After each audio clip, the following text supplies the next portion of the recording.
ఎప్పుడు ఫోన్ చేసినా మీకు ఏదో ఒకటి కావాలని మాత్రమే మీకు ఫోన్ చేస్తే ఒక 10 సార్లు అయ్యాక మీకు ఏమనిపిస్తుందండి? అవసరానికి కాల్ చేస్తున్నాడు అనిపిస్తుంది. అంతే అనిపిస్తుందా? మీకు ప్రేమ కలుగుతుందా అటువంటి వ్యక్తి పైన? లేదు. వీడు మళ్ళీ ఏదో ఒకటి అడుగుతాడు రా వీడు ఫోన్ చేసిందంటే అని సైలెంట్ లో పెట్టేస్తా. అంతే కదా. అంతే. భగవంతుడికి కూడా ఎప్పుడు భగవంతుడి దగ్గరికి వెళ్ళినా నాకు అది కావాలి, నాకు ఇది కావాలి, నాకు అది చెయ్యి, నాకు ఇది అవసరం అని అంటే స్వామి ఎలా అనుకుంటారు చెప్పండి.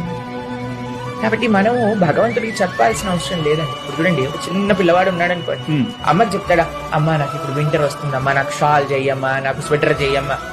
అమ్మ అన్ని రెడీ చేసుకోండి.